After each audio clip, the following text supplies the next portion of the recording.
Pues bueno, muchachos, ya ahora sí vamos a empezar. Entonces ya nos presentamos bien, pero pues acá estamos Santiago Calegari, Santiago Acosta, que saluda a Santi,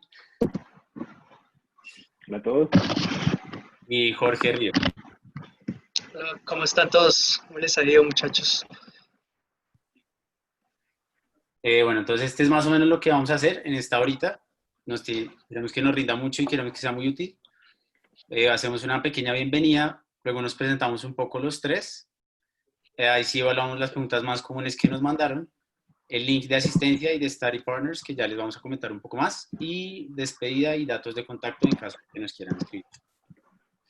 Entonces, les quería contar un poco la intención de la charla. La intención de la charla es que cuando yo presenté el examen, yo no tuve mucha gente a quien preguntarle, si bien sí Jorge, por ejemplo, ahí me ayudó mucho.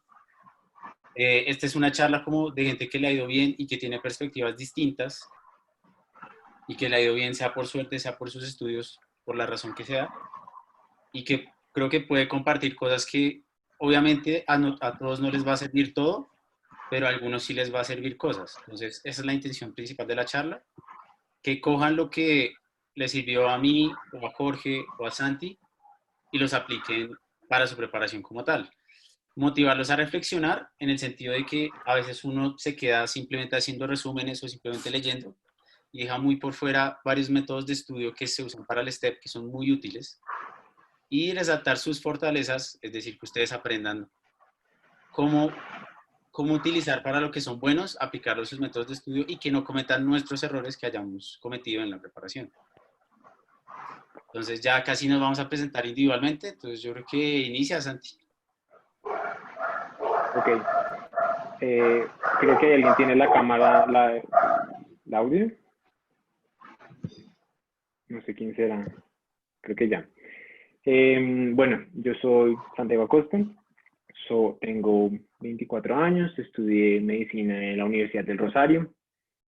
Pues nada, yo hice mi STEP el 26 de mayo de este año. Saqué 262.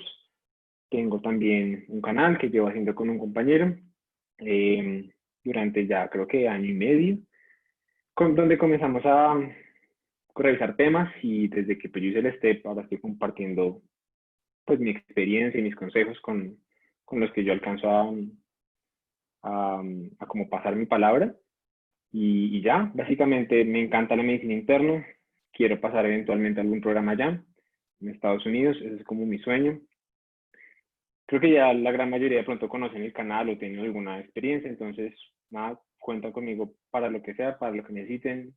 De pronto algunos de ustedes ya me han hablado, ya me han escrito, saben que siempre estoy dispuesto a ayudarlos, porque mucha gente me ayuda a mí y siento que es algo que, esa cultura es muy importante en como nuestro nicho de los que quieren eventualmente llegar allá. Entonces, nada, estoy aquí para ustedes lo que necesiten. Esto sigue, Jorge. Bueno, hola a todos, mi nombre es Jorge Ríos, tengo 23 años. En este momento pues acabo de pasar mi internado obligatorio, soy de la Universidad de los Andes. Eh, Mi puntaje del STEP fue 265, lo presenté más o menos hace un año, de pronto un poco menos de un año. Me interesa mucho la educación, ya he sido monitor muchas veces en diferentes materias en la universidad, me encanta enseñar, que me enseñen también me encanta mucho. Estoy muy interesado, digamos como tal, en la dermatología, pero tengo un amor tóxico impresionante por la medicina interna, entonces siempre tengo mi ambivalencia por esas dos ramas. También, como dijo Santiago anteriormente, estoy dispuesto a ayudar al que lo necesite. Los que me conocen saben muy bien que me pueden escribir, hablar, cualquier cosa que sea respecto a medicina o incluso porque creo que este examen se salió un poco de la medicina, también iba un poco con las cosas personales, entonces me pueden escribir para cualquier cosa que necesiten relacionado o no al examen. Sé que es un camino largo, es tortuoso, doloroso, pero también tiene sus recompensas, entonces todos los que estén escuchando y se estén preparando o se quieran preparar, ánimos, y de mi parte pues tienen el apoyo que necesiten o cualquier cosa que quieran. Entonces le doy la palabra a mi compañero Santiago, por favor. Gracias, Jorge. No, pues yo soy el humilde del grupo, yo soy más sencillo. Pues yo soy el más chiquito, yo estoy en 10º ahorita. Yo presenté también el STEP en diciembre del año pasado. Considero que, pues a diferencia de Santi y Jorge, que son unos cracks, son muy buenos, yo tuve una buena dosis de suerte también para tener puntaje, pero creo que todo el mundo necesita tal vez un grado de suerte. Y pues nada, obviamente cualquiera me puede escribir, eso sí, al final están todos los contactos. Yo trabajo para Osmosis, que fue el que nos permitió hacer esta charla y nos permite eh, difundir tal vez estos consejos que les vamos a dar. Se me olvidó mencionar en la diapositiva anterior, acá no vamos a venderles nada, esta no es una charla de vender, para nada, no quiero que sea así, es una charla de discutir las cosas de lo que nos ha servido y lo que no. Pero pues acá sí yo soy el humilde del grupo, obviamente estoy agradecido de compartir acá con Jorge y con Santi, que son unos cracks, y ya ahora sí empezamos, muchachos. Entonces, pues acá podemos empezar en cualquier orden, pero inicia tú, Santi. Entonces, preparar el Step 1 es muy difícil y no se puede hacer solo. Entonces, ¿tú qué Sí, piensas frente a este? completamente falso. En algunas preguntas voy a intentar ser un poco más conciso y en otras un poquito más largo. En esta quisiera ser un poquito más conciso para guardar el tiempo para las demás. No, o sea, la respuesta es no. Lo que estas compañías intentan hacer es, además de proveerles los recursos, darles un tipo de guía, donde ellos dicen, hagan esto primero, luego lo otro, luego esto. Si ustedes están, digamos, con algún problema, les dan consejos y soluciones. Y lo que deben recordar es que precisamente esto está disponible de manera universal en Internet. Ustedes si escriben Step One, experiencias, consejos, guía, les aparecen miles de videos en YouTube de gente como nosotros tres, en donde les dicen exactamente qué deben hacer, qué deben estudiar, qué cosas son buenas, qué cosas son malas. Y obviamente uno tiene que ser crítico a la hora de recibir consejo, pero el punto es que toda la información está ahí. O sea, y creo que hay una pregunta, no sé si la incluimos al final o no, de cómo inscribirse al Step One. Yo no me acuerdo, pero lo que hice yo fue literalmente meterme a YouTube, poner cómo inscribirme al Step One en inglés y ya, y seguí el paso a paso. Y con ese tipo de metodología uno puede estudiar lo que uno quiera y uno puede realmente tener un excelente puntaje. Creo que ninguno aquí se prepara con Kaplan ni con nada más. No es necesario. Lo pueden hacer si sienten que necesitan una guía, pero no es absolutamente algo que deban hacer. Perfecto, Santi. Jorge. Sí, creo que se me paró el video, no estoy seguro. Eh, pero bueno, para contestar un poco la pregunta, yo sí no puedo ser conciso, tengo dificultades para eso. Pero es cierto, no es imposible, no siempre se tiene que hacer con alguna empresa o con algún tipo de guía pago, pero yo creo que también esto depende mucho de conocer las propias limitaciones de uno mismo y las capacidades también y como sus propias metodologías de estudio. Por ejemplo, yo me preparé con Kaplan, yo siempre estuve un poco perdido, digamos, en mi forma de estudiar, en mis hábitos de estudio. A mí me sirvió mucho tener como cierta base, cierto curso que me ayudara a estructurar un poco más mi estudio y a dar ese primer paso. Pero hay mucha gente que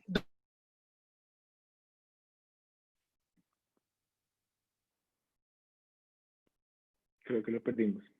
durante toda su carrera médica pues, ha sido muy organizada, es totalmente con sus propias bases y con digamos, siendo como autodidacta, como comentaba anteriormente Santiago. Entonces, ambas son válidas, me parece que no creo que haya una diferencia significativa entre los que lo preparan con una empresa y los que lo preparan, digamos, que por su propia cuenta, pero depende más de hacer un análisis de uno mismo y ver qué es lo que más le puede funcionar de un modo u otro. Básicamente es lo que pienso respecto a esa pregunta. Perfecto, Jorge. Pues la verdad yo no tengo mucho que agregar. Creo que la respuesta concisa es que depende, pero sí las personas que solo dicen como, no sé, acá no vamos a hablar mal de nada porque todos tienen sus ventajas y desventajas. No es que Osmosis sea lo último del mundo, ni Kaplan sea lo peor, para nada, todo tiene ventajas y desventajas.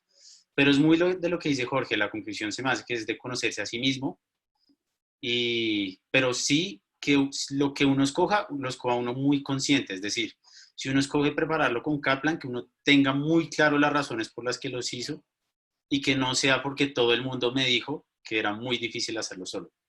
Entonces, esa es como la conclusión, se me hace principal, de que cualquiera lo puede preparar, es solo estudiar, es cansón, es un poco largo, pero no toca hacer nada en especial, no toca pagar un montón de plata solo para prepararlos, sino que depende mucho de uno y uno tiene que tomar la decisión muy consciente de lo que dice Jorge. Listo. Entonces estaba primero para ti, Jorge. ¿En qué momento de la carrera y por cuánto tiempo se debería preparar el STEP 1? Bueno, me parece que esta pregunta es muy importante para mí porque tengo una experiencia relacionada a eso. Yo desde hace mucho tiempo, casi que cuando terminé el séptimo semestre, quería empezar a prepararme para el STEP 1, pero por cosas de la vida terminé preparándome después de terminar décimo semestre, justo antes del internado. Y tenía planeado estudiar para el STEP 1 4 meses, entre 4 y 5 meses aproximadamente. En ese momento pues tenía un poquito pues era el plan que tenía y con la información que tenía era lo que yo pensaba. Cuando me empecé a preparar me di cuenta que los 5 meses no eran suficientes y finalmente me tomé aproximadamente 8 o 9 meses de estudio completo para preparar el STEP 1. Al comienzo pensaba que me iba a tomar 4 o 5 meses, eh, pero creo que si uno se quiere preparar muy bien y considera que sus bases en básicas no son tan buenas, debería tomarse un periodo de entre 7 y 8 meses dentro de mi experiencia personal. Obviamente hay gente que puede estudiar a diario 10, 9 horas sin ningún problema. Hay gente que entiende las cosas mucho más rápido que otras, hay temas que se les facilitan más. Yo solo estoy tratando como de dar un promedio de tiempo que yo creo que es como realmente justo para preparar el examen porque tiene muchos temas que revisar y tienen que quedar bien pulidos. Pero la parte del tiempo yo creo que hay gente que puede considerar entre 6 y 10 meses prepararse, ¿sí? En cuanto al momento de la carrera, creo que este sí es un punto crítico porque las personas usualmente ven el STEP 1 como un examen netamente de ciencias básicas. Y ahí es cuando yo entro en un conflicto respecto a esa situación porque a mí me parece que para presentar el STEP uno tiene que tener también unos conocimientos sobre las clínicas importantes. Gran parte de las preguntas que salen en el STEP 1, a pesar de que tienen, digamos, es una pregunta sobre básica, hay que saber para poder contestarlas sobre las clínicas. Muchos de las preguntas y de las situaciones clínicas que ponen son de medicina interna, son de ortopedia, son de cirugía general. Entonces, yo creo que un punto importante para hacer la carrera es después de haber visto un poco de clínicas y no solo tener la parte de las básicas en mente. Entonces, yo creo que si uno se quiere plantear un punto adecuado, podría ser en octavo, noveno semestre, donde todavía no va a llegar al internado, pero ya se tiene ciertas bases sobre las clínicas y cierta idea de las patologías en sí. Esa es mi opinión y mi punto de vista personal. Gracias, Santi. Dale, Santi, sigue. Ok. Entonces, la primera parte de la pregunta, ¿cuándo presentarlo? Ahí hay dos como argumentos que se chocan el uno con el otro.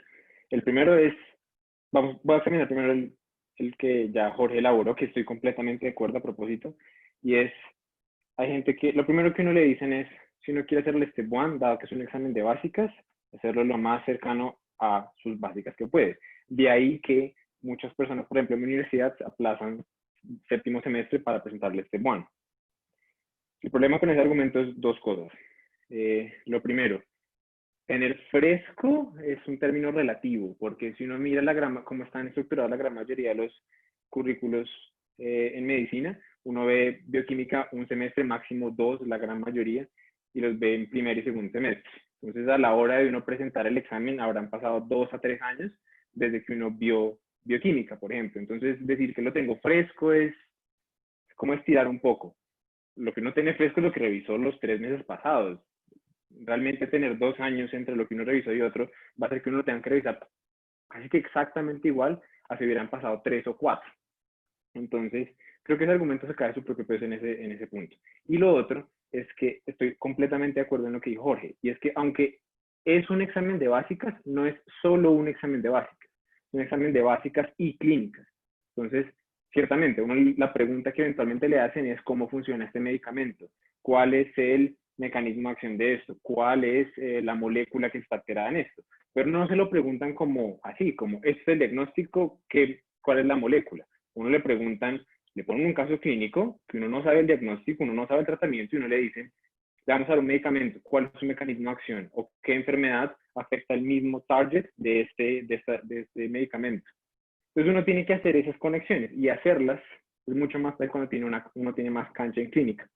De ahí que yo pienso que un consejo sensato sería asegurarse de tener por lo menos 1 o 2 años de experiencia clínica antes de hacer el examen. Creo que eso sería muy útil, especialmente si uno ya sabe que uno lo quiere hacer. Porque si uno sabe eso, uno puede prepararse acorde. Entonces, digamos que uno está rotando en medicina interna, aprender los antibióticos sería una excelente forma de ir repasando las cosas básicas de ellos. Entonces, oiga, estoy revisando este antibiótico que le pega a los gram positivos. ¿Cuáles son los gram positivos? ¿Cómo se tiñen? ¿Qué métodos existen para clasificarlo? Si uno estructura su estudio de esa manera, lo va a hacer mucho más fácil y uno va a tener como lo mejor de los dos mundos. Acuérdense con una cosa, y es que nosotros como internacionales tenemos muchas desventajas. Y creo que todo el mundo es consciente de eso. Una de nuestras ventajas más grandes es que no estamos constreñidos por el tiempo. Podemos hacerle este bon cuando nosotros queramos. Y mucha gente no tiene eso en cuenta y lo hace como a la carrera, a la loca. Y creo que eso es jugar en su contra. Entonces uno tiene que tener cómo jugar con... Y obvio, o sea, el argumento contrario también es cierto. Si uno se graduó y pasaron 20 años, estudiar las básicas va a ser mucho más difícil, pero es un extremo. Lo que uno quisiera hacer es cómo llegar a ese punto medio ideal. ¿Por cuánto tiempo? Lo mismo, es muy personal. Yo diría que lo mínimo que alguien le debería dedicar son 3 meses, mínimo, pero es como Jorge puntualizó, casos muy específicos, con gente que tiene unas bases muy claras. De resto, yo creería que el promedio de las personas debería ser de 6 a 12 meses.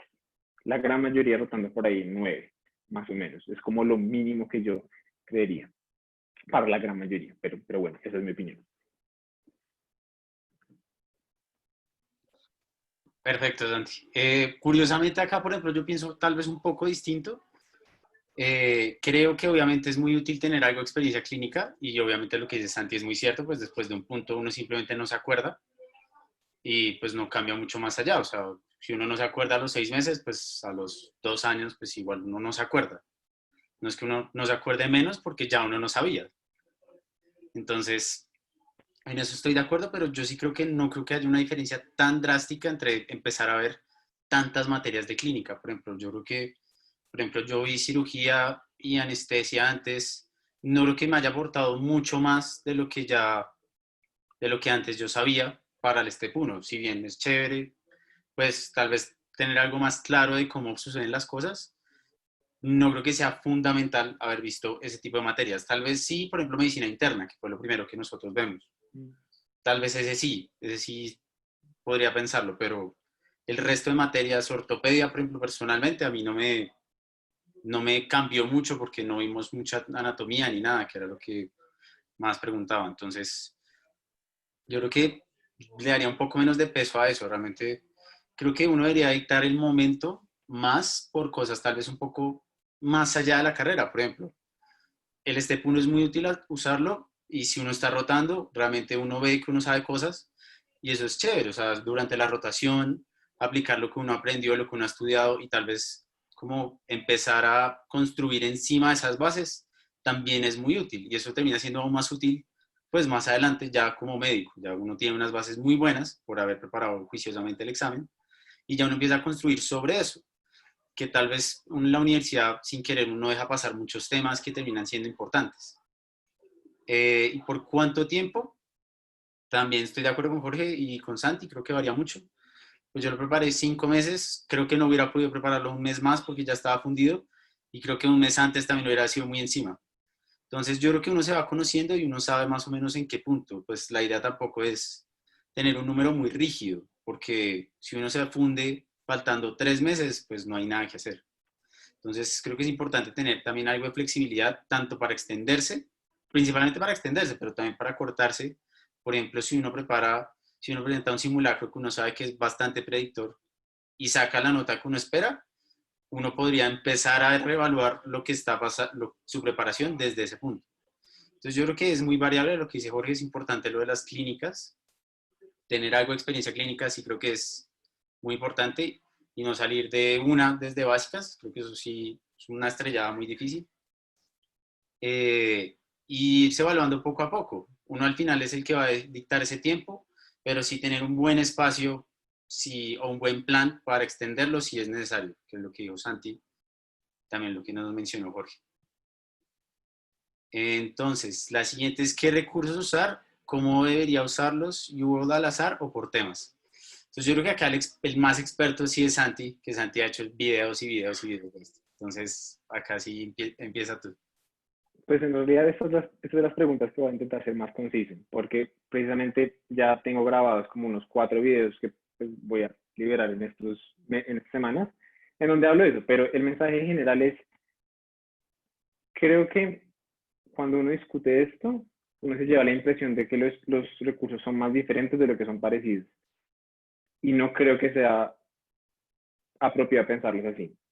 Creo que en realidad son más parecidos de lo que son distintos. Y lo que cambian son detalles como cuánto tiempo se demoran en su totalidad, que sí, si uno comienza a ver los detalles, eventualmente uno puede encontrar, por ejemplo, que Kaplan es un poco más largo, si uno ve, por ejemplo, los seminarios esos grandes que donde repasan, que Boards and Beyond puede ser un poquito más conciso, que Osmosis, por ejemplo, revisa la gran mayoría de temas enfermedad, por ejemplo, cardiopatías congénitas, hay un video para cada cosa. En cambio, Boards and Beyond es un video de cardiopatías congénitas. Entonces, en su estilo y en sus detalles son distintos. Pero en general, ustedes lo que van a ver consistentemente es que van a encontrar experiencias de gente que le fue extremadamente bien y gente que le fue extremadamente mal usando el recurso que ellos quieran. O sea, el recurso no, al final de cuentas, no es lo más importante.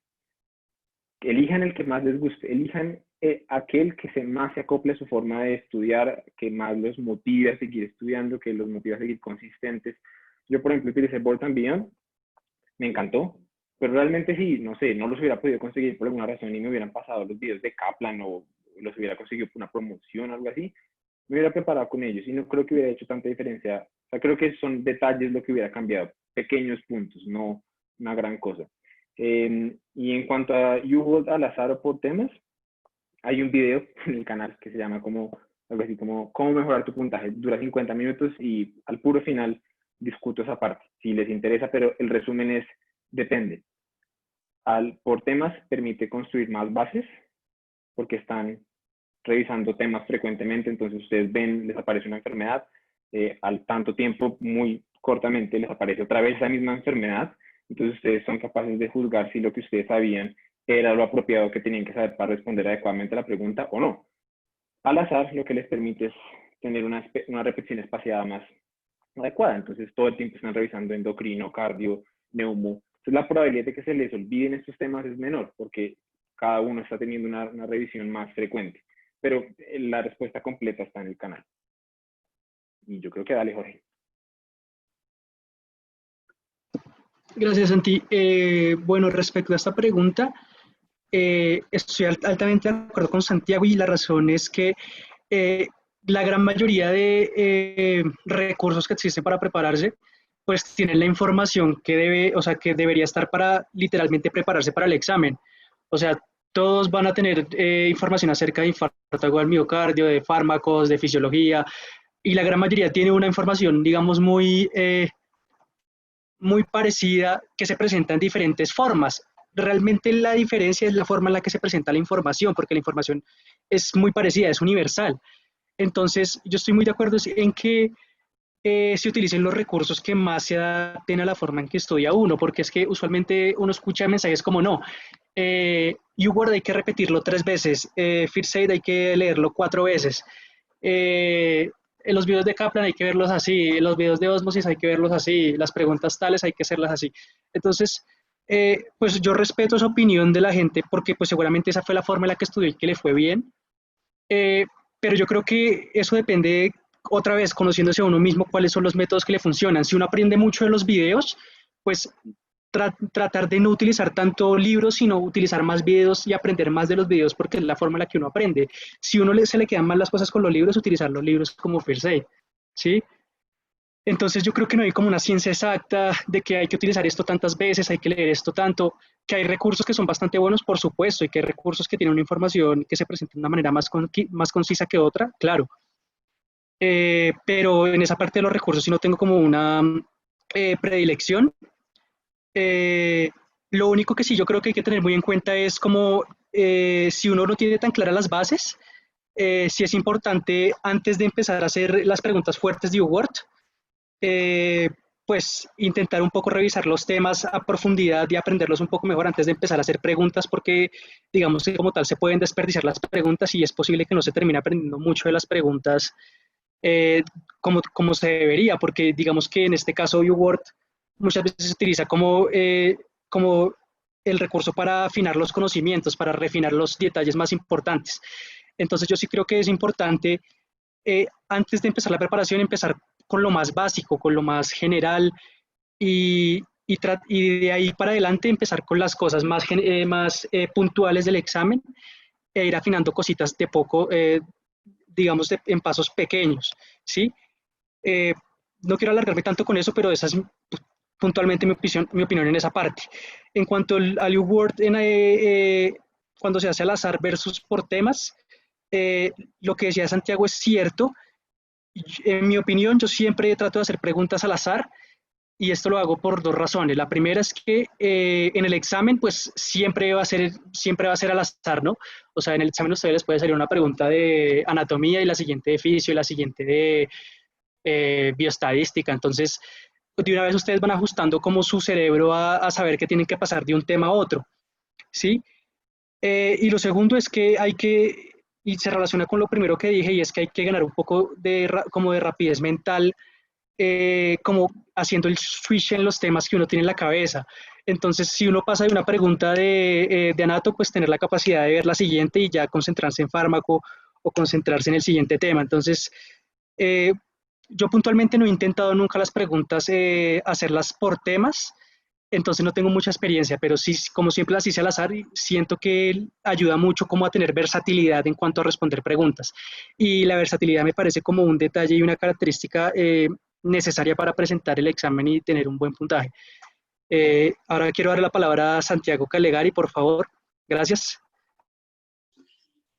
Perfecto. Pues yo acá, curiosamente, acá también tengo una opinión tal vez un poco distinta, porque a diferencia tal vez Santi, que tiene muchas bases, muy buenas bases, y Jorge, que también sabe muchas cosas, pero pues yo llegué al examen, pues obviamente no en blanco, pero sin saber un montón de cosas y haber olvidado un montón, otro montón. Entonces, yo lo que hice fue primero estudié los temas, que fue lo que mencionó Jorge, porque me di cuenta de que hacer las preguntas, si uno le hacen preguntas, si uno no tiene ni idea, si uno ni siquiera conoce las opciones, si uno no sabe qué le están hablando, pues la pregunta se pierde un poco. O sea, la idea de la pregunta no es solo evaluar el concepto, sino que uno le enseña a pensar, como qué es lo más importante que me están diciendo, por qué no son los otros diagnósticos diferenciales.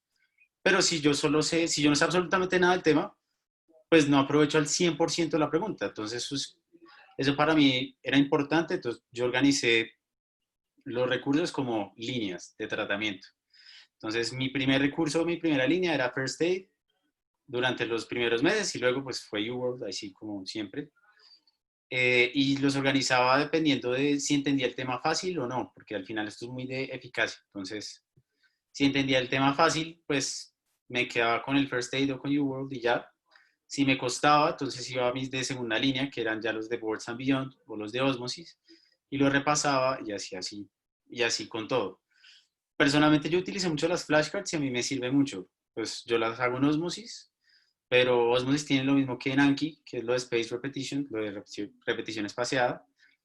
Y creo que eso es muy útil y quiero conectar un poco esta pregunta con la anterior, de en qué momento debería prepararlo. Nosotros estamos hablando de un tiempo dedicado, más que todo, pero idealmente, ojalá ustedes hagan cosas que les permitan estudiarlo luego. O sea, si ustedes pueden hacer flashcards de bioquímica, pues es muy útil porque ya después cuando tengan que estudiar bioquímica, ustedes ya hicieron sus propias flashcards y ustedes ya saben qué cosas les cuestan y qué cosas no.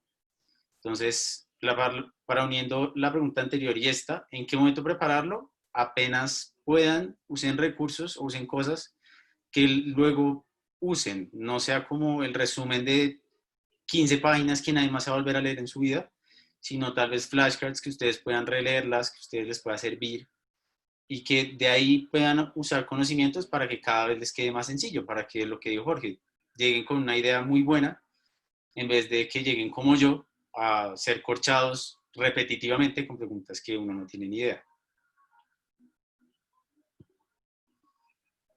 ¿Cómo organizaron los recursos en su cronograma? Entonces, dale, Santi. Pues lo mismo, hay un video en el canal que lo explica más detalladamente, pero básicamente lo que yo hice fue poner los recursos de estudio, el First Aid, los videos de Boards and Beyond, Patoma, como en mi primera fase de preparación. Yo pensé que iba a como adquirir toda la información, y después como la segunda fase, que fue mi verdadero dedicado, los recursos yo los vi mientras estaba en el internado, en donde ya en el dedicado simplemente me dediqué a hacer preguntas todos los días y nada más. Creo que la pregunta sería si esa es la manera en la que lo volvería a hacer, y no, para nada. No creo que, o sea, aquí no hay como no hay una sola respuesta, pero creería que no es la manera más inteligente de hacerlo, por un dato que creo que todos eventualmente estamos familiarizados. Y a todos nos ha pasado. Leemos un tema en el First Aid, en los videos, en donde uno quiera. Pasamos a leer el otro tema, pasamos a leer el otro tema, pasamos a leer el otro tema y pasamos a hacer una pregunta del primer tema que nos hicieron. No nos acordamos. Incluso a mí me pasa algo curioso, y era que en el mismo First Aid hay veces que los conceptos se conectan. Entonces uno en endocrino vuelve a revisar un tema que le hablaron en cardio, por ejemplo. Entonces una vez me pasó y yo dije, uy, esta enfermedad está como chévere, voy a anotarla, y me fui a la sección previa y resulta que ya estaba ahí y no me acordaba. O sea, para mí era como un concepto completamente nuevo. Y eso, en mi opinión, apunta hacia el hecho de que organizar los temas de una manera en la que simplemente lo estoy estudiando de manera pasiva, porque eso es de manera pasiva, no me estoy forzando a yo articular el conocimiento que he adquirido y pues traerlo como si pasa en un banco de preguntas, en unas flashcards. Al no hacer eso, la información rápidamente se pierde. Ya a todos nos ha pasado. Yo leo algo, lo entiendo, creo que lo entiendo, pasa el tiempo y se me olvida. Entonces creo que yo lo que hubiera hecho es, hubiera leído mucho menos en realidad, y yo sé que es una opinión impopular, pero yo no hubiera leído en First Aid en absoluto, hubiera visto solo los videos y eso. Y a medida que los iba viendo, hubiera hecho un banco de preguntas en modo sistemas. Y después ya me hubiera dedicado a hacer preguntas, y muchas más preguntas, porque pues no hubiera perdido todo ese tiempo que en mi opinión pude haber dedicado a una estrategia mejor, y que terminé dedicando al First Aid y haciendo un montón de flashcards que yo realmente nunca tuve el tiempo de hacer. Pero es básicamente como yo lo organicé. Sigue, Jorge. Bueno, acá me gustaría hacer un comentario respecto a lo que dijo Santiago y pues en sí también responder la pregunta. Primero, pues cómo organizar los recursos. Pues un poco de lo que hablaba antes. Al comienzo hay que hacer algo que nos ayude a afianzar las bases y no concentrarse tanto en las preguntas, sino en aprender las bases. Entonces, en mi caso, pues como les comentaba antes, yo me preparé con Kaplan, pero pues con cualquier tipo de curso o recursos se pueden preparar desde el comienzo, y dejar muy bien afianzadas digamos, esas bases.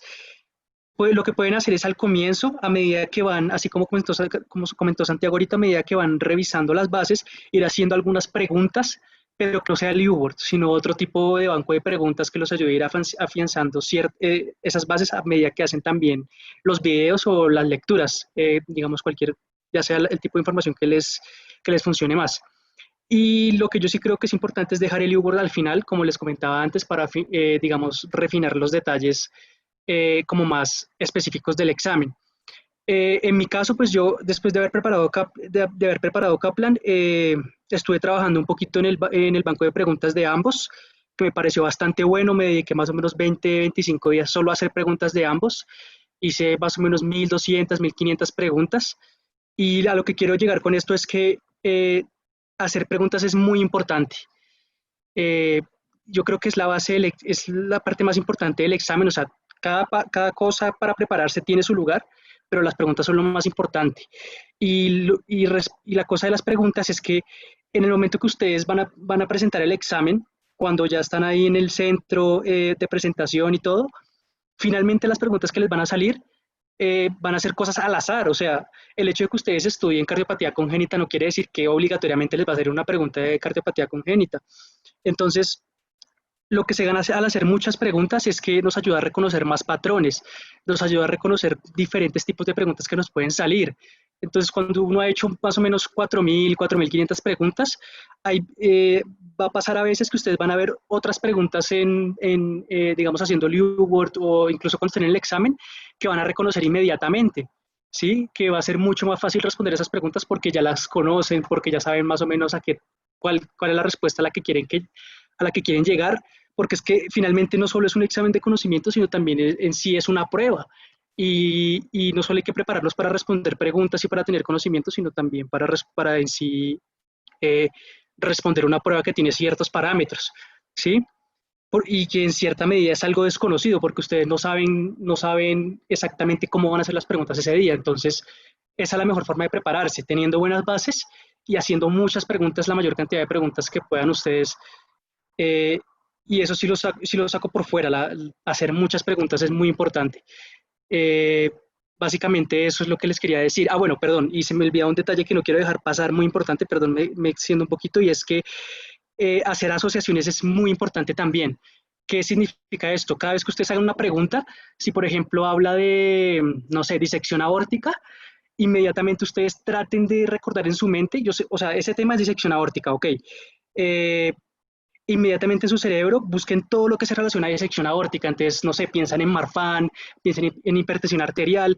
Entonces, hagan eso con todos los temas que vean. Si están en una pregunta de fármaco que habla de beta bloqueadores, entonces inmediatamente en su mente no solo piensen en beta bloqueadores, sino también piensen en los receptores beta, en los bloqueadores alfa.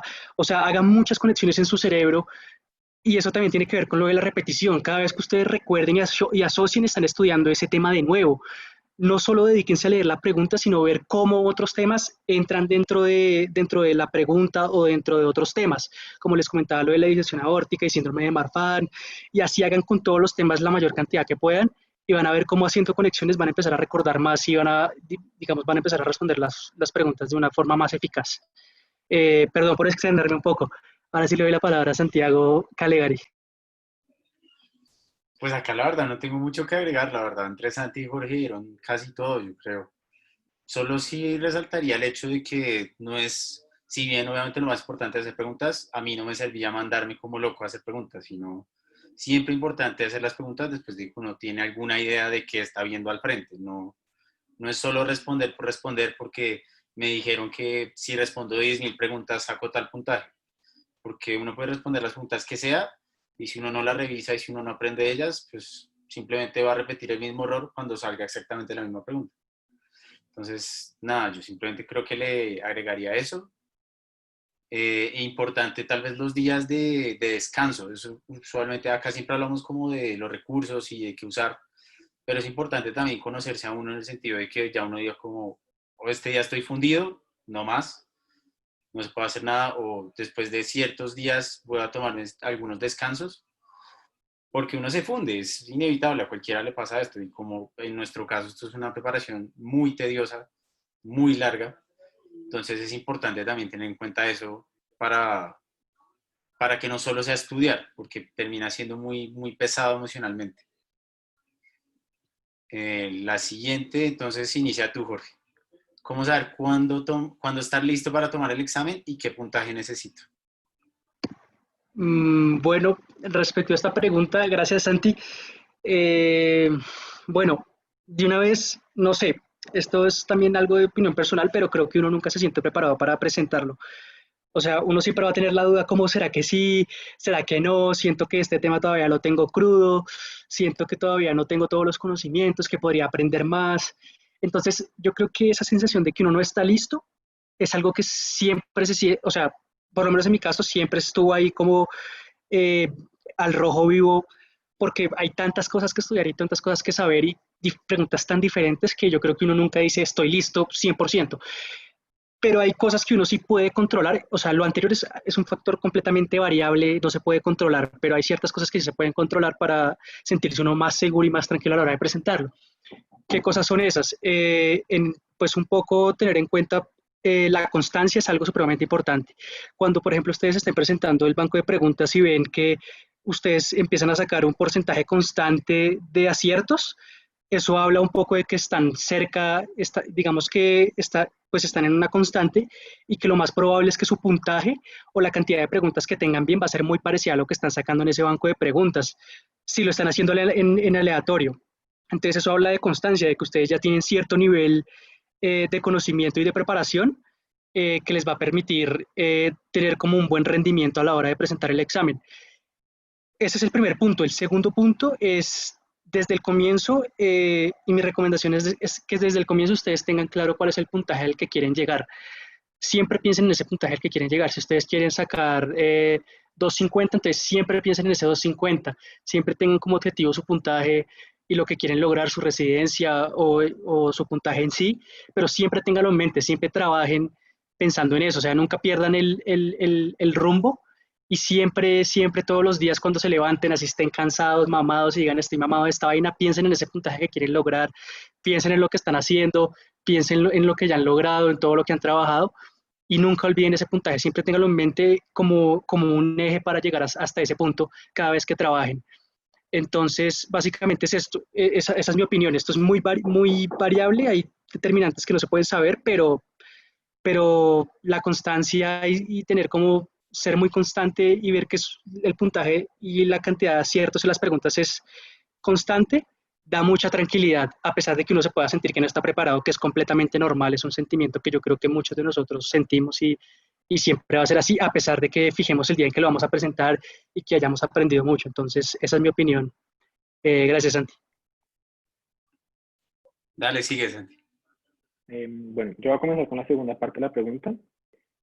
Entonces, lo primero es definir necesito. O sea, necesito en cuanto a qué pasar, necesito para entrar a dermatología, medicina interna, va a depender de eso. Entonces, porque una de las cosas, si ustedes ya han visto en mi canal, es que estoy subiendo unos videos entrevistando a médicos que ya han pasado allá.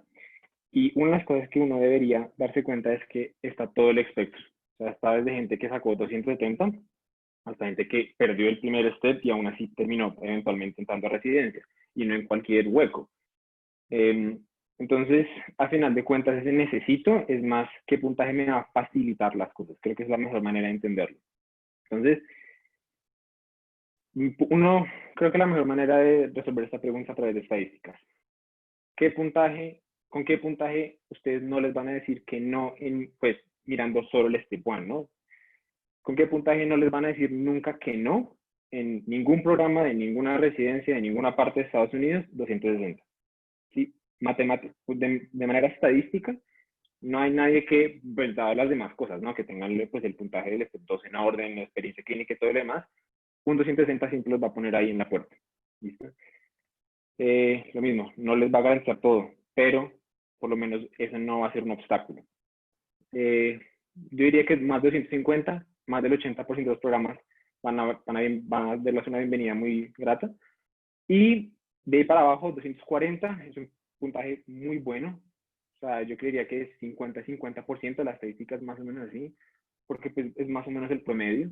Y de ahí para abajo, lo que ustedes tienen que pensar es que la probabilidad de que pasen únicamente teniendo en cuenta el Step 1 disminuye. Entonces lo que tienen que hacer es mejorar otras áreas de su aplicación. Mejorar su puntaje del Step 2, mejorar su experiencia clínica allá, hacer networking, hacer un montón de otras cosas para compensar de cierta manera. Pero no hay un puntaje que necesiten.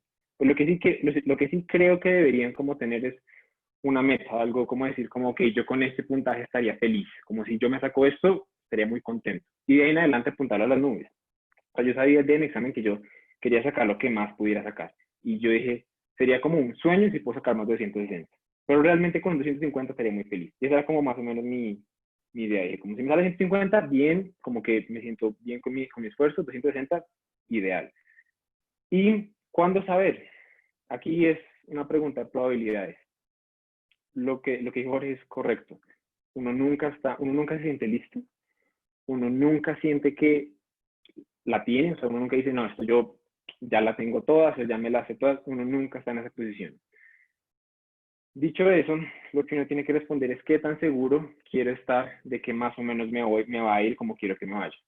Y para eso uno se llenan las herramientas que uno tiene, los NBMEs, los UWorld Self-Assessments, los porcentajes de las respuestas correctas de UWorld, todo eso ayuda. Entonces yo creería que lo más seguro es que si yo tengo todos esos factores apuntando hacia un mismo hecho, la probabilidad de que en el examen real me vaya así aumenta. Toca tener que estos assessments tienen una variabilidad, ¿no? Los UWorld Self-Assessment tienden a sobreestimar el puntaje y los NBME tienden a hacer un poquito lo contrario. Entonces, tener un poquito eso en mente. Pero si todo está apuntando hacia un mismo sitio, uno se siente mucho más seguro consigo mismo. Yo, en general, no digo que es la única manera de hacerlo. Yo dije, ok, con lo que teniendo en cuenta lo que dijimos ahorita, con 250 yo estaría feliz. Entonces, una vez mis assessments comenzaron a decir, usted está en 260, dije, listo, ya lo puedo hacer. Porque en el peor de los casos, si bajo 10 puntos más, o sea, si mi puntaje se cae 10 puntos más allá de lo que me están prediciendo, igual es un puntaje con el que estaría feliz. Y yo lo tomé en ese momento. Pero pues allá ustedes verán, dependiendo de sus condiciones, cuándo será mejor. Y eso es mi opinión. Perfecto. Acá yo solo agregaría, curiosamente, yo sí el día que presenté el examen, pues no era que me sintiera listo, porque la palabra no sería listo, pero sí era que ya quería salir de eso. O sea, ya decía como, yo ya quiero salir, ya quiero tener un día normal, no quiero tener un día de mirar esa pantallita de UWorld 5 horas mirando lo mismo, mirando conceptos, ya quería un día normal. Entonces, si bien yo no me sentía listo en el sentido como de ya, pues ya sé todo, obviamente sabía que me iban a aparecer preguntas que no tenía ni idea.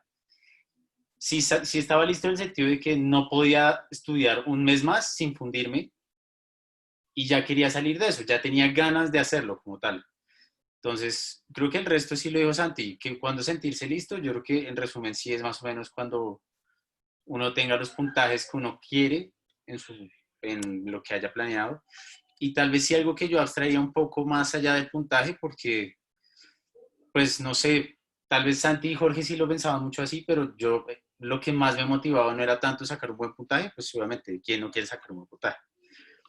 Pero es más, yo quería lo que más me motivaba era que no quería salir del examen y decir, hubiera podido dar un poco más. Eso es demasiado horrible. Yo quería salir del examen diciendo, si saqué 2.10, di todo lo que pude para sacar ese 2.10. O sea, no, así me hubieran dado 7 meses más, sacaba el 2.10 porque ya hice todo lo que más pude.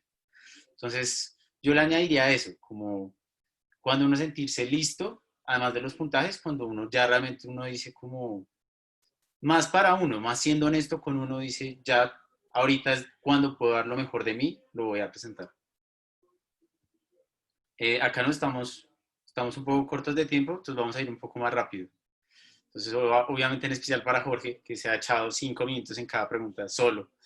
Entonces, dale Jorge, ¿qué fue lo que destacarías de tu preparación y qué le cambiarías? Gracias, Santi. Qué pena, güey. Eh, bueno, acá solo quiero comentar una cosa muy puntual, porque igual con las cosas puntuales me demoro, pero y es eh, que hay que aprender mucho de la prueba. Eh, no solo concéntrese en responder las preguntas y aprender sobre medicina y sobre los temas médicos, sino concéntrese también en entender la prueba. Porque cuando ustedes el día que presentan van a encontrarse con muchísimas preguntas, cosas que conocen, cosas que no conocen. Entonces, parte de todo es entender cómo funciona la prueba, cómo entender los diferenciales, entender que muchas veces quedan dos preguntas entre las que puede estar la correcta, verdad, la respuesta que está correcta. Entonces, cuando se estén preparando, entiendan también un poco la prueba, cómo leer las preguntas, cómo organizar el tiempo para que no queden cortos de tiempo con las preguntas. Entonces, para mí 50% de la preparación, más allá de la medicina y todo lo demás, es tener tenacidad y entender cómo funciona la prueba en sí, cómo responder las preguntas, cómo leerlas y cómo analizarlas. Eh, lo demás lo dejo un poco más en el aire por lo del tiempo, pero eso me parecía supremamente importante y eso fue lo que aprendí a medida que fui haciendo preguntas y que me fui preparando. Gracias, Santi. Dale, Santi. Ya. para intentar ser conciso, lo primero, hubiera tomado 10 de descanso. Fue los peores errores que cometí. Actualmente lo estoy haciendo con mi Step 2 y créanme que es el cambio más significativo que le recomendaría a todo el mundo. Especialmente porque yo sé que de pronto algunas personas aquí deben tener la mentalidad que yo tenía en ese momento y era, yo quiero ser el mejor que puedo ser, bajo también como en línea con lo que Santi decía ahorita, no quiero pensar que llegué allá sin dar todo lo que tenía. Ese pensamiento ahí me persiguió toda mi preparación y por eso no tomé días libres.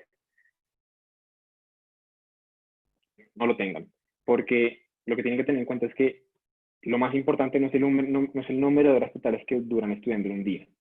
Decir que yo estudio de 7 a 7 no significa nada si durante esos tiempos sacan 5 preguntas, especialmente si esas 5 preguntas las están haciendo como por hacerlas, como ir por los movimientos. Lo importante es que su trabajo sea eficiente y para hacer eso tienen que estar bien descansados. Entonces, yo llegué a ese punto, estaba tan quemado que el trabajo que yo estaba haciendo, que en un día me costaba hacer 40 preguntas y como que ni siquiera lo retenía, sino que estaba yendo por como haciéndolas por hacer. Ahora que estoy descansando y que estoy pues como en un estado mental mucho mejor, puedo hacer dos bloques de 40 de 7 a 12. Perfectamente me rinde así, no estoy cortando tiempo, simplemente el tiempo que me necesito demorar cuando estoy 100% concentrado.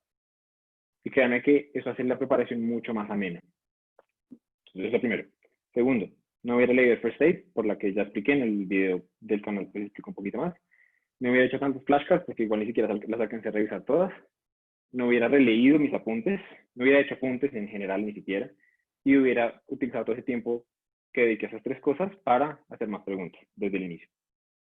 Listo. Perfecto.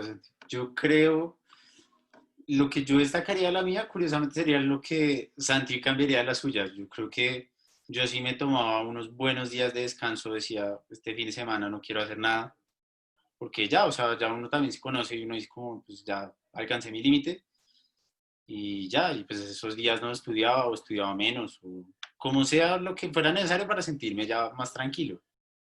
Yo creo que esa parte es importante y eso a uno nunca se lo dicen, uno siempre le dicen, tienes que hacer todas las preguntas que puedas al 100%, dedicarle todo lo que puedas, no descansar un solo segundo, pero lo que dice Santi es muy cierto, ya llega un punto en el que el limitante no es que uno no esté motivado, sino es que ya uno está cansado. Entonces, la idea es que también suena un poco raro porque tal vez esto es muy estresante para muchos, pero es un poco disfrutar esta preparación. O sea, obviamente el objetivo de esto es un examen, pero esto tiene una utilidad mucho más allá de un número. O sea, esto nos sirve para tal vez entender y tener muy buenas bases para lo que se viene y para aprender mucho mejor. Entonces yo creo que eso es importante y yo creo que sería lo que destacaría. Y lo que le cambiaría, sí sería más o menos muy parecido a lo que dijo Santi, hacer más preguntas. Yo no alcancé, yo quería darle 2 vueltas a UWorld y yo quería, o sea, tenía ganas, pero ya al final no daba, o sea, ya al final hacía 4 o 5 bloques diarios con todo lo que podía y no había forma humana de terminarlo. Entonces, a mí me hizo mucha falta ese pedacito de tiempo. Bueno, muchachos, esta la vamos a saltar un poco. Segundo, qué pena. Listo. Esta la vamos a saltar. Esta se me hace importante. No sé si Santi y Jorge están de acuerdo de cómo abordar las preguntas y las imágenes. Pues es que por términos de tiempo, pues nada, yo tengo un video literalmente de ese tema, 50 minutos dura ya. Entonces, pues si quieren ver mi opinión al respecto, vean, yo creería que es mejor para darle por lo menos tiempo a Jorge o a ti para responder esa pregunta. Perfecto, Santi. Jorge. No, yo solo tengo un comentario de eso. O sea, va a existir situaciones en las que ustedes no sepan qué están viendo en la radiografía o en la lámina de patología. Entonces, un truquito ahí importante es que se ayuden mucho de la clínica, de lo que diga, del statement, del cuadro clínico del paciente. Cuando no sepan nada, o sea, literalmente no sepan qué es, concéntrese, o sea, no traten de adivinar, sino concéntrense en la clínica y de pronto así se ayudan un poquito más y tratan de responder la pregunta. Eh, Básicamente, yo creo que es el único consejo que tengo sobre las imágenes y las radiografías que puedan aparecer ahí. Santi. Perfecto, yo también tengo ahí un comentario chiquito de las imágenes, en especial porque como yo siempre soy muy malo para patología, histología, entonces yo lo que hice fue poner en las flashcards puras fotos. Entonces, y preguntar exactamente eso, como qué muestra esta foto, qué muestra, a qué se refiere con esto, qué importante asociación hay con esta parte. Y así uno tal vez es una forma de abordar las preguntas de otra manera porque uno puede sacar muchas veces o por el caso clínico o por la imagen que está mostrando. Entonces, es chévere, digamos, atacar la pregunta por ambas partes. Segundo, esta. Dale, Santi. En cuanto a esto, día del examen, ¿están a sentir nerviosos? ¿Les va a dar miedo? Pues si son relativamente seres humanos. Eso siempre lo van a sentir. Yo creo que todo el mundo, no importa qué tan preparado siente que estaba, va a sentir estrés y nervios ese día. Yo estaba temblando antes de entrar allá, pero nada, lo importante es controlarlo.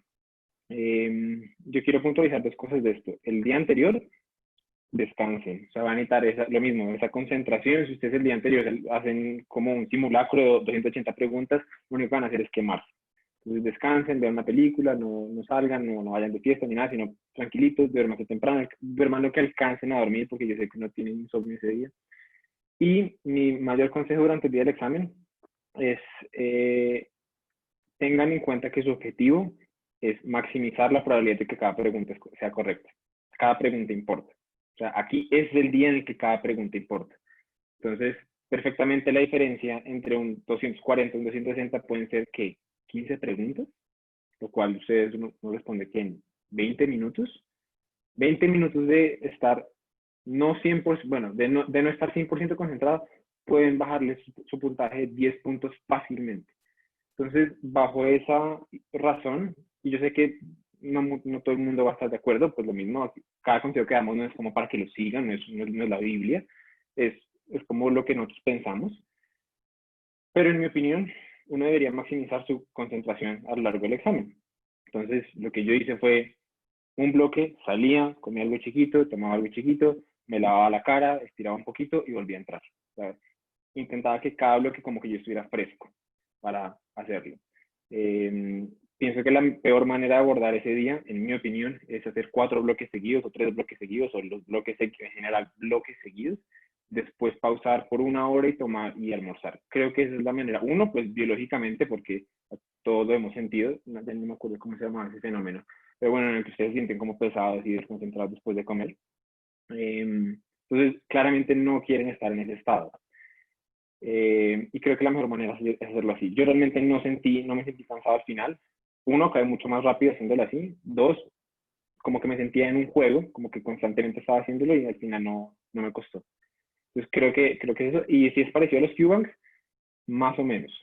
No es exactamente lo mismo, el estilo de preguntas es parecido. Si ustedes realizaron muchas preguntas, la probabilidad de que el tema les haya salido alguna vez es muy alta. Yo al final de cuentas, durante mi preparación revisé 15.000 preguntas más o menos y realmente durante todo el examen me salieron 2 preguntas que realmente nunca me habían salido.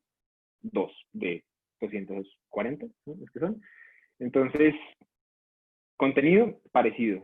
Forma de preguntar un poco diferente. El estilo de ellos es muy particular, pero es muy parecido a UWorld y a sus NVMe. Y esa es mi opinión. Sí, Jorge. Gracias, Santi. Bueno, es normal que no duerman el día antes, completamente normal. Van a empezar a aparecer dudas existenciales como no sé tal tema, las ecuaciones no me las sé tan bien, etcétera, pero mi recomendación es que sea lo que sea, el día anterior no piensen en nada del examen, en nada, dejen todo, eso sí, antes de que tengan el examen dejen todo listo, el transporte, el papeleo, todo eso listo para que no tengan ningún problema de día. Eh, una recomendación, bueno, pues las cosas se van dando a medida que ustedes presentan el examen, pero algo que sí recomiendo para no hablar de lo que ya dijo Santi antes, es que cuando tengan una pregunta y les quede como la duda de que si la tuvieron bien o mal, suéltenla. O sea, cada vez que pasen una pregunta que ya respondieron, traten de soltarla y no pensar más en esa pregunta. Porque algo que pasa mucho es que uno se queda pensando en la pregunta, ¿cómo será que la tuve bien? ¿Será que la tuve mal? Voy a analizarla un poquito más. Es preferible que la pasen y luego se vuelvan a responderla más adelante cuando pues hayan contestado las otras preguntas. Y asimismo, cuando salgan de un bloque, ya no piensen más en esas preguntas del bloque anterior. No piensen, ¿será que la tuve bien? ¿Será que este tema no? O sea, olvídense de todo lo que ya pasó porque eso ya no se puede cambiar y lo único que va a hacer es desconcentrarlos de las preguntas que sí pueden tener bien y que probablemente son cosas que ustedes sepan con más claridad. Respecto a lo de los Q-Banks, pues en mi opinión personal se me hizo más parecido el examen a los MBMIs que a U-Word, por lo menos en mi opinión personal. Entonces, a mí me hubiera gustado haber hecho más MBMIs, eh, pero a pesar de todo, pues sí tiene en la parte de contenido médico, pues sí es muy parecido a lo que está en Word. Lo que pasa es que los MBMIs tienen como la forma de preguntar y la forma de interpretar como un poquito más parecida al examen. Yo creo que eso es todo, Santi, gracias. Perfecto, yo solo agregaría que, muchachos, apenas el momento en que uno sale del examen, uno sale cansadísimo, pero muy feliz. O sea, pues yo salí muy feliz, no porque me hubiera ido bien, la verdad, yo no sabía si me había ido bien, si me había ido mal, pero ya es como la tranquilidad de, salí de eso. Entonces, nada, más allá de cómo se sientan, realmente el día, o sea, el momento en el que acaben, hagan lo que más les guste, celebrenlo como quieran, que realmente es un logro solo presentarlo. ¿Puedo agregar una cosa? Para los que de pronto se lleguen a sentir así. Yo cuando salí del examen me sentí terrible. O sea, dije como, bueno, lo pasé, pero honestamente sentí que había dudado muchas. Entonces, si se sienten así, no se afanen. Eso es más normal de lo que uno piensa. Entonces, por si les sirve de pronto a alguno su día del examen. Perfecto, Santi. Este sí es la más difícil porque acá realmente somos tres y vamos a dar nuestra opinión. O sea, porque obviamente ninguno sabe a ciencia cierta todos los cambios, todo el impacto que tendrá, pero pues acá mucha gente tenía la pregunta y pues con gusto damos nuestra opinión. Sigue, Jorge. Ok,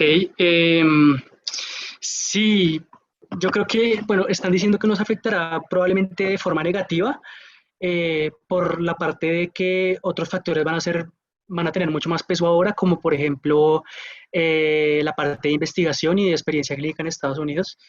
Y pues digamos que el Step 1 para nosotros es como una herramienta que muchas veces nos puede ayudar eh, a tener puertas abiertas mucho más fácil. Entonces, pues por ese lado sí. Además, yo creo, y un poco comentando lo que decían por acá en las preguntas, y es que probablemente el puntaje que se necesite para tener un aprobado va a ser mucho mayor al que existe ahora como para pasar. Entonces no va a ser tan fácil pasar el examen con por ejemplo, creo que ahorita es 194 si no estoy mal, pues probablemente ese puntaje sea más alto ahora que va a ser falla o pasar el examen. Entonces yo creo que nos afecta negativamente. Mi recomendación respecto a lo que hacer ahora es que de todas formas la den toda, o sea, estudien, desen el tiempo para estudiar y dediquenle toda, porque igualmente parte de su estudio del Step 1 les va a servir para el Step 2. Y pues la otra cosa es que no sabemos qué vaya a pasar, o sea, pues tenemos algunos detalles sobre este cambio, pero no sabemos todo lo que pueda pasar respecto a eso, ¿no? Entonces hay que tener mucho cuidado y yo creo que eso no debe cambiar nuestra forma de prepararnos, sino que aún así debemos seguir esforzándonos bastante y entregándola toda. Gracias. Perfecto, Jorge.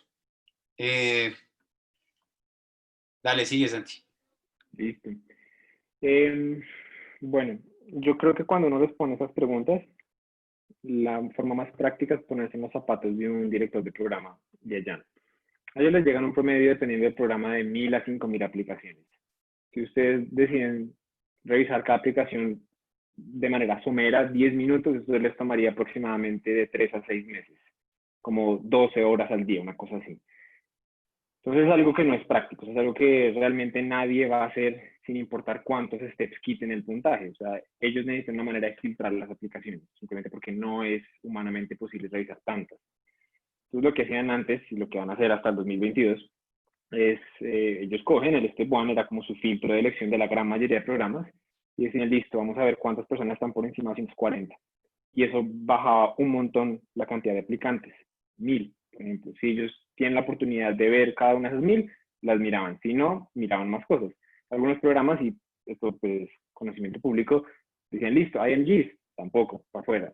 Step 2 CK por encima de 150, para afuera. Y iban sacando así hasta quedar con un pool en el que sí las pueden revisar a fondo. Entonces, eso desde el 2022 va a funcionar de manera extraña durante unos 4 a 5 años, porque el anuncio que ellos hicieron es que la gente que tiene puntaje antes del 2022 va a competir con puntaje. La gente que no tiene puntaje después del 2022 va a competir con un pass. Entonces ahí es donde uno tiene que ponerse en los zapatos del director del programa. Ustedes tienen 20 cupos para residentes. Hay 2 aplicantes. Ambos tienen un CK muy parecido, ambos tienen experiencia clínica, unos 3 meses, ambos tienen un par de publicaciones, nada pues, impresionante, pero pues sin embargo útil. Son muy parecidos en general, pero uno tiene un puntaje en un Step 1 de 262, ejemplo, y el otro tiene un PAS. ¿Ustedes a quién contratarían? Muchos, y no digo todos, pero muchos se inclinarían a decir, esta persona me acaba de mostrar que es mejor en básicas. Y lo que uno debe tener en cuenta es que las ciencias básicas no son tan sencillas. No solo son ciencias básicas. Yo no digo que un médico es malo o bueno dependiendo si tiene eso, pero no es tan sencillo. O sea, uno no debería desprestigiar, no sé si está bien dicho, el Step 1, porque tiene una serie de cosas que explican que uno es un buen trabajador, que, bueno, etcétera, con todas sus excepciones. Entonces, muchas veces el programa termina beneficiando a la persona que tiene el puntaje, pero lo mismo funciona en el sentido contrario. Y es que si yo tengo un puntaje de 210 y la otra persona tiene un PAS, muchas personas preferirían aceptar al que tiene el PAS. Porque aunque esta persona yo no sé qué pueda hacer, perfectamente puede ser un 270 o un 194. Entonces, hay uno a quien contrata, a quien uno sabe que de pronto tiene problemas en básicas o a quien perfectamente pudo ser bueno. Mucha gente terminaría prefiriendo a esta persona. Entonces, yo creo que eso va a ser fundamental a la hora de uno decidir si uno quiere hacer el examen antes o después del 2022. Si ustedes pueden garantizar que su puntaje va a ser una carta de presentación que quieren mostrarle con la que quieren demostrarle a la gente que son buenos, háganlo, porque les va a servir. Porque ese escenario no es tan hipotético. Puede pasar. Sin embargo, si ustedes no están seguros, si sus básicas de pronto no son tan fuertes, les da miedo, o sea, todo es perfectamente entendible, de pronto puede ser un poco más prudente esperar, ¿sí? Porque lo que les digo va a pasar, va a haber gente con puntajes y gente sin puntajes. Y cuando todo lo demás es igual, la decisión va de pronto a caer en ese puntaje. Entonces tengan eso en cuenta. Lo otro que Jorge mencionó brevemente me parece tremendamente importante de explicar, y es que mi miedo que va a pasar con esto, bueno, primero, esto no cambió, lo que hace es cambiar la moneda de cambio. Entonces, antes tenían el primer filtro del Step 1, tiene adelante, y cuando ya todo el mundo no tenga puntajes, pues nada, el filtro va a ser el Step 2, CK. Y de pronto, si ese filtro también se quita, otros filtros van a coger más fuerza. Entonces, eventualmente van a coger más fuerza cuántas publicaciones tienen, va a coger más fuerza dónde rotaron, de qué universidad se graduaron, cosas así. Lo más lógico por ahora, y que en general se está, cuando entrevistan directores de programa están de acuerdo con eso, es que el Step 2 CK va a terminar reemplazando eventualmente. Por lo que les digo, eventualmente ya todo el mundo va a entrar con PAS, nada más. Entonces, el que se va a volver el hegemónico es el Step 2 CK. Pero entonces lo que dijo Jorge es que si hay algo que uno le da el 60% de la información que uno debe saber del Step 2, es el Step 1. Y yo medio hice mi experimento cuando acabé mi Step 1. Acabé, me tomé un par de días libres y decidí hacer el NVMe 7. Y yo sé que pues tiene sus limitaciones y todo, pero el puntaje que me salió solo con conocimiento de Step 1 es el promedio del puntaje del Step 2 y qué. Entonces, eso va a dar referencia a que realmente lo que me falta aprender, una vez uno tiene unas buenas bases, es un 30% de la información. La gran mayoría se lo da al Step 1. Uno le toca refinar detalles, pero es mucho más ameno prepararse para el Step 2 y que habiendo hecho un buen Step 1. Y ya creo que eso es como lo que tengo que decir. Perfecto, César. Pues la verdad no hay nada que agregar, solo resumir lo que dijo lo que dijo Jorge y Santi, pues Santi resumió muy bien la parte de cómo va a ser ya la admisión como tal y cómo podría cambiar. Y sí, tal vez hacer un poco de énfasis de que el Step 2 CK se está volviendo cada vez más Step 1 y parece más encaminado a ser como solo un examen inmenso que un Step 1 y un Step 2. Entonces, de cualquier manera va a tocar estudiar con la misma intensidad, ya sea para el Step 1, ya sea para el Step 2. Y listo, muchachos, esas son las principales preguntas. Estas chiquitas que mucha gente tenía, no es que no las hayamos visto, y al contrario, agradecemos que las hayan hecho. Las vamos a responder en un correo que se los vamos a enviar a todos, con el link de asistencia que les mandó Jorge. Por favor, todos llénenlo. No solo para el correo, sino para las 2 semanas se usa esa lista, y para la rifa, que es la que vamos a hacer ahorita después. Pero quiero que sepan que esto no es que no se los vayamos a responder, sino que se lo vamos a responder por correo para no extendernos más. Vamos a mandarles otro link más adelante de Study Partners. Sé que hay gente estudiando ahorita para el Step 1 y preparándolo. Tal vez hay gente que está estudiándolo solo, como a nosotros tal vez nos tocó. Y personalmente a mí, yo no tuve a nadie con quien estudiar porque nadie más lo estaba preparando cuando yo lo hice. Entonces, este link está hecho para eso, para que la gente, si quiere conectarse con gente que también está estudiando ahorita, lo pueda hacer y puedan repasar. Y este es el correo. Acá Santi va a escribir el correo en el chat porque no lo escribió en la presentación. Y Jorge, acá está el correo de Jorge, acá está mi correo. Cualquier duda de Osmosis ya como tal, sí escríbame a mí, por favor, porque probablemente Jorge no podría ayudar tanto en esa parte.